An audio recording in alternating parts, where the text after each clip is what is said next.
এমন একজন মানুষের গল্প যার জীবনে সবকিছুরই অভাব ছিল।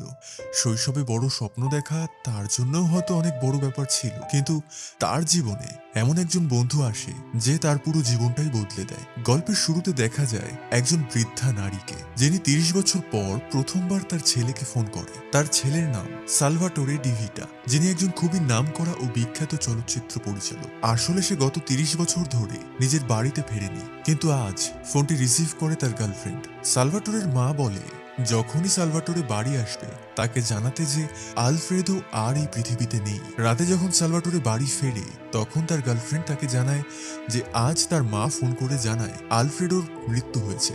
এই কথা শুনে সালভাটোরে খুব কষ্ট পায়। তার গার্লফ্রেন্ড জিজ্ঞেস করে আলফ্রেডো কে, কিন্তু সালভাটোরে কোনো উত্তর দেয় না। সে পাশ ফিরে শোয়, কিন্তু সারা রাত তার কোনো ঘুম আসে না। অতীতের স্মৃতিগুলো তার চোখের সামনে ভেসে ওঠে। সে সময় সে মাত্র ৮ বছরের একটি ছেলে। তার ডাকনাম ছিল টোটো। সে সিসিলিতে তার ছোট্ট বোন ও মায়ের সঙ্গে থাকত। এই সময়টায় দ্বিতীয় বিশ্বযুদ্ধ সদ্য শেষ হয়েছে। টোটোর বাবা যুদ্ধে শহীদ হন, আর এখন পরিবারের সমস্ত দায়িত্ব তার মায়ের উপর। টোটো ছিল খুবই বুদ্ধিমান ছেলে। প্রতিদিন সকালে সে স্কুলে যেত এবং শহরের গির্জায় ফাদারকে সাহায্য করত। এই ফাদারই ছিলেন শহরের একমাত্র সিনেমা হলের দায়িত্বে। প্রতিটি সিনেমা মুক্তির আগে তিনি পুরো সিনেমাটি দেখতেন, যাতে কোনো আপত্তিকর বা বোল্ড দৃশ্য থাকলে সেগুলো কেটে ফেলা যায়। তিনি চাইতেন না যে শহরের মানুষ এই ধরনের দৃশ্য দেখুক। যখনই সিনেমায় কোনো আপত্তিকর বা চুম্বনের দৃশ্য আসত, তিনি ঘন্টা বাজাতেন। উপরের প্রজেকশন রুমে বসে থাকতো একজন প্রজেকশনিস্ট যার নাম আলফ্রেডো। সে সঙ্গে সঙ্গে সেই দৃশ্য রিল থেকে কেটে দিত। ছোট্ট টোটো ফাদারের সঙ্গে এখানে আসতো এবং লুকিয়ে লুকিয়ে এই সব সিনেমাগুলো দেখত। সিনেমার প্রতি তার ভীষণ আকর্ষণ ছিল, কিন্তু সে এই কথা কাউকে বলতে পারতো না। যখন সাধারণ মানুষ সিনেমা দেখতে আসতো আর সেখানে বোল্ড দৃশ্য থাকতো না, তখন তারা খুবই হতাশ হতো। ফাদার এসব দৃশ্য কেটে ফেলতেন, কারণ তার বিশ্বাস ছিল এই ধরনের দৃশ্য সমাজের উপর খারাপ প্রভাব ফেলতে পারে। এদিকে ছোট্ট টোটো সিনেমার প্রতি এতটাই আকৃষ্ট হয়ে পড়ে যে একদিন সে আলফ্রেডোর কাছে যায়। আলফ্রেডো তখন সিনেমার রিল থেকে চুম্বনের দৃশ্যগুলো কেটে ফেলছিল। ছোট্ট টোটো আলফ্রেডোকে বলে, আমি কি এই কাটা রিলগুলো রাখতে পারি? এমনিতেই তো তা ফেলে দেওয়া হবে। কিন্তু আলফ্রেডো তাকে না করে দেয় এবং সেখান থেকে চলে যেতে বলে। টোটো বাড়ি ফিরে আসে। সেখানে দেখা যায় সে কিছু রিলের টুকরো সঙ্গে করে নিয়ে এসেছে এবং সেগুলো দেখছে। পরের দিন টোটো তার কয়েকজন বন্ধুর সঙ্গে সিনেমা দেখতে যায়।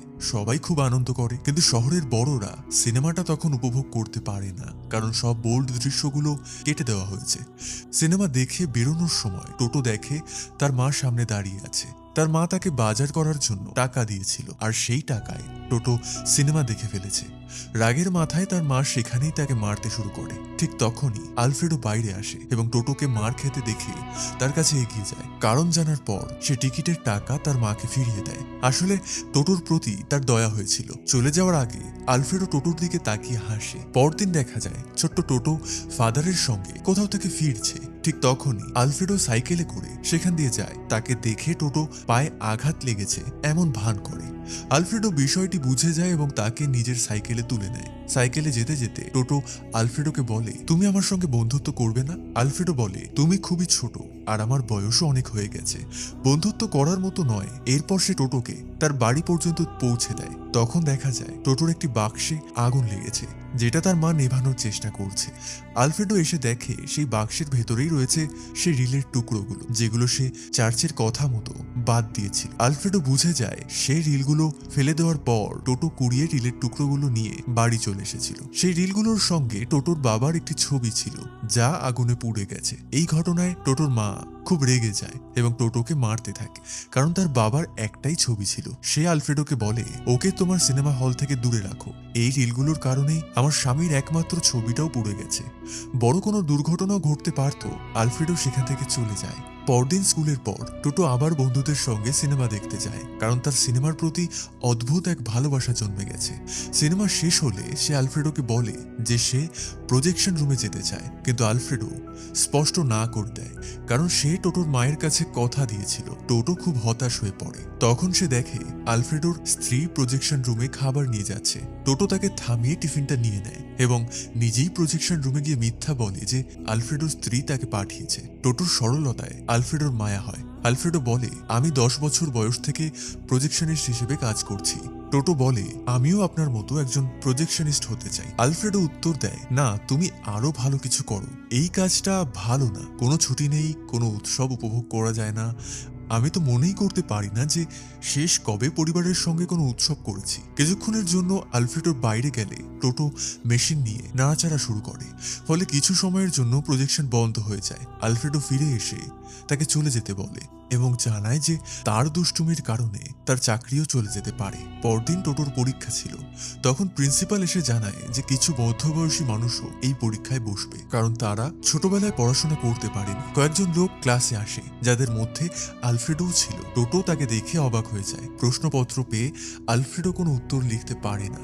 পাশের ছাত্রের কাছ থেকে নকল করতে চাইলে সে সাহায্য করে না। শেষে আলফ্রেডো বাধ্য হয়ে টোটোর সাহায্য চায়। টোটো ইশারায় বলে, আমি তখনই উত্তর বলবো যখন তুমি আমাকে প্রজেক্টর চালানো শিখাবে। আলফ্রেডো রাজি হয় আর টোটো তাকে সব উত্তর লিখে দেয়। এরপর আমরা দুজনকে প্রজেকশন রুমে দেখি, যেখানে আলফ্রেডো টোটোকে প্রজেক্টর চালানো শেখায়। এতে টোটো খুবই খুশি হয়। শীঘ্রই সিনেমা হলে একটি বড় ছবি লাগে। অনেক মানুষ রাত থেকেই ভিড় করতে থাকে।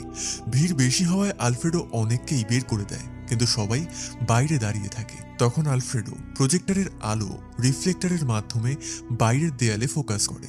বাইরের দেয়ালেই সিনেমাটা চলতে থাকে। টোটো এটা দেখে খুব খুশি হয়, কিন্তু প্রজেক্টরের পাওয়ার বাড়ানোর কারণে সেখানে আগুন ধরে যায়।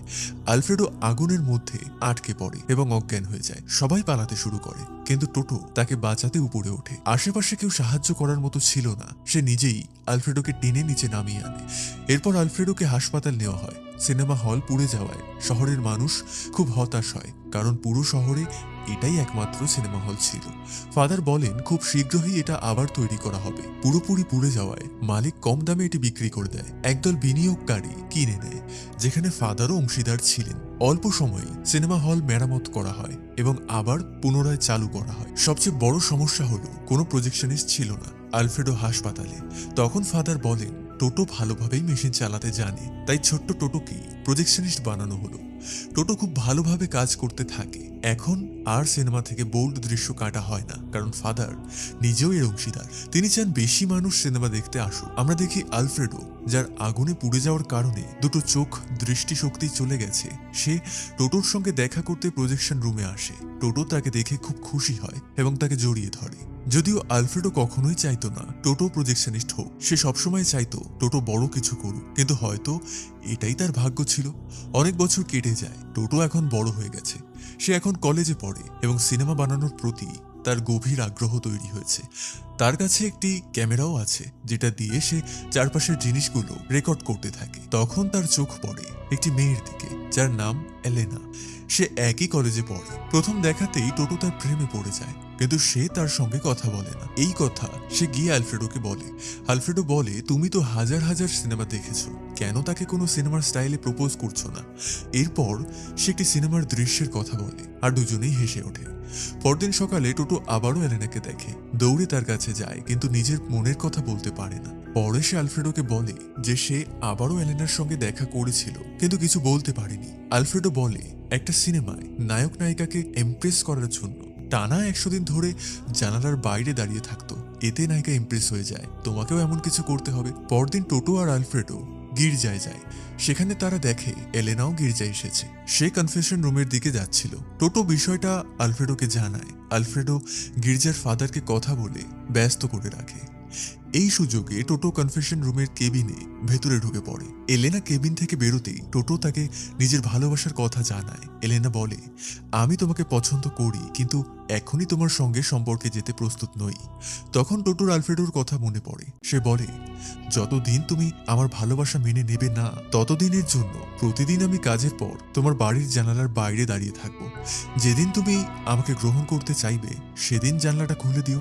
এরপর প্রতিদিন কাজের পর সে এলেনার জানালার বাইরে দাঁড়িয়ে থাকত।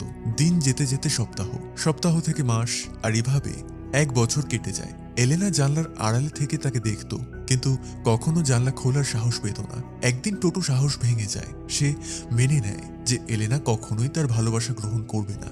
তাই সে জানলার বাইরে দাঁড়ানো বন্ধ করে দেয়। সে আবারও প্রজেকশন রুমের কাজে মন দেয়, কিন্তু এলেনার কথা ভুলতে পারে না। অন্যদিকে এলেনা নিজেই টোটোর প্রজেকশন রুমে আসে এবং তার ভালোবাসা গ্রহণ করে। এরপর তারা সব সময় একসঙ্গে সময় কাটাতে থাকে। ধীরে ধীরে তাদের ভালোবাসা আরো গভীর হয়। একদিন এলেনার বাবা বিষয়টা জানতে পারে। তিনি একজন ধনী ব্যাংকার। তিনি টোটোকে বলেন, আমার মেয়েকে ভালোবাসা বা বিয়ে করার মতো সামর্থ্য তোমার নেই, ওর থেকে দূরে থাকো। এরপর তারা দুজনেই দেখা করা বন্ধ করে দেয়। টোটো এলেনাকে খুব মিস করে। এই সময় টোটোকে বাধ্যতামূলক মিলিটারি ট্রেনিং নিতে হয়। নিয়ম অনুযায়ী প্রত্যেক যুবককে কয়েক বছরের জন্য সেনাবাহিনীতে যোগ দিতে হবে। সেনাবাহিনীতে থাকাকালীন টোটো এলেনাকে চিঠি লিখত, কিন্তু তার সব চিঠি ফেরত আসতো, কারণ এলেনা যে বাড়িতে থাকতো সেখান থেকে সে চলে গেছে। সে কোথায় গেছে টোটো কিছুই জানতো না। অবশেষে টোটো স্থায়ীভাবে নিজের শহরে ফিরে আসে। প্রথমেই সে আলফ্রেডোর সঙ্গে দেখা করতে চায়। আলফ্রেডো তখন প্রায় অসুস্থ থাকতো এবং খুব কমই বাইরে বেরোতো। টোটো তাকে বাইরে নিয়ে যায় এবং বলে, আমি এলেনাকে খোঁজার অনেক চেষ্টা করেছি, কিন্তু জানি না সে কোথায় আছে। আলফ্রেডো বলে, এটাই জীবনের নিয়ম। আমরা সব সময় যা চাই তা পাই না, কিন্তু জিনিস হারিয়ে যায়, আমাদের সামনে এগিয়ে যেতে হয়। পরিবর্তনই জীবন। সে আরো বলে, আমি চাই তুমি এই শহর ছেড়ে চিরতরে চলে যাও, আর কখনো ফিরে এসো না। এই শহর তোমার স্বপ্নের জন্য খুবই ছোট।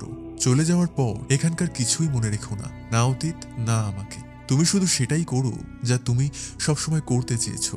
শেষ পর্যন্ত টোটো রাজি হয়। তারা দুজনে একে অপরকে বিদায় জানায়। দুজনের চোখেই জল, কারণ এত বছর তারা খুব কাছের বন্ধু হয়ে গিয়েছিল। গল্প আবারও বর্তমানে ফিরে আসে।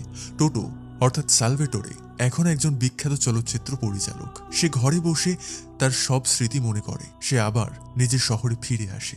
অতীতের স্মৃতিগুলো আবার নতুন করে জেগে ওঠে। এখানেই সে তার পুরো শৈশব কাটিয়েছে। সে প্রথমে আলফ্রেডোর স্ত্রীর সঙ্গে দেখা করতে যায়। তিনি বলেন, আলফ্রেডো মৃত্যুর আগে পর্যন্ত তোমাকে খুব মিস করত।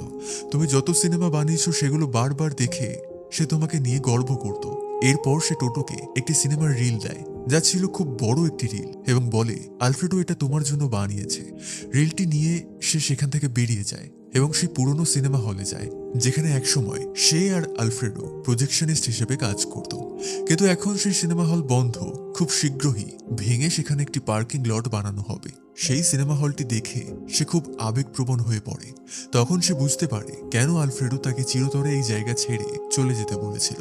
কারণ আলফ্রেডো চাইতো সে একজন বড় মানুষ হোক। যদি সে এখানে থেকে যেত, তাহলে আজ এই সিনেমা হলের মতোই তার ক্যারিয়ার আর জীবনও চিরতরে শেষ হয়ে যেত, কারণ এখান থেকে সে কখনোই বড় পরিচালক হতে পারত না। এরপর সে প্রজেকশন রুমে যায়। সেখানে সে একটি পুরনো রিল খুঁজে পায়, যেটা সে একসময় নিজের ক্যামেরা দিয়ে রেকর্ড করেছিল। সে সেই রিলটি বাড়িতে এনে চালায়। তাতে এলেনার ভিডিও ছিল, যা সে কলেজ জীবনে রেকর্ড করেছিল। কিন্তু এখন সে আর এলেনাকে ভালোবাসে না। সেই সময়, সেই অনুভূতি সবই পেরিয়ে গেছে। সময় সবকিছু বদলে দেয়, যেমনটা আলফ্রেডো তাকে বলেছিল। এরপর তার মা তার কাছে এসে বলে, চিরদিনের জন্য ফিরে এসো। কিন্তু সে বলে, আমি ফিরে আসতে পারি না। আমি আলফ্রেডোর কাছে কথা দিয়েছি, তাই আমাকে যেতেই হবে। পরদিন সে আলফ্রেডোর শেষকৃত্যে যায়। সেখানে সে অনেক পরিচিত মুখ দেখতে পায়। সেই সময়কার মানুষগুলো, যখন সে নিজেও একজন প্রজেকশনিস্ট ছিল। যদি সে এখানে থেকে যেত, তাহলে হয়তো এই ভিড়েই একজন হতো। কিন্তু এখন সে নিজের পুরো জীবনটাই বদলে ফেলেছে। পরদিন সে চিরদিনের জন্য রোমে ফিরে যায়। সেখানে গিয়ে সে সেই ফিল্ম রিলটি চালায়, যেটা আলফ্রেডো তার জন্য রেখেছিল। সে দেখে সেই রিলে রয়েছে সেই সব দৃশ্য যেগুলো একসময় গির্জার ফাদার সিনেমা থেকে কেটে ফেলতে বলেছিলেন। আসলে আলফ্রেডো সেই সব কাটা দৃশ্য একত্র করে তার জন্য পুরো একটি ফিল্ম রিল বানিয়ে রেখেছিল। কারণ শৈশবে সালভাটোরে অর্থাৎ টোটো আলফ্রেডোর কাছে সেই রিলের টুকরো চেয়েছিল। তখন সে দেয়নি, কিন্তু পরে সেই সব টুকরো জুড়ে দিয়ে সে তার ছোট্ট বন্ধু টোটোর জন্য পুরো একটি ফিল্ম রিল বানিয়ে দিয়েছিল। এই দৃশ্যগুলো দেখে সে খুব আবেগপ্রবণ হয়ে পড়ে। তার চোখে জল আসে, কিন্তু এই কান্না দুঃখের নয়, এই কান্না হলো আনন্দের। সে বুঝতে পারে জীবনে সে যা কিছু করেছে সবই সঠিক ছিল। এই তৃপ্তি নিয়েই এই গল্প শেষ হয়।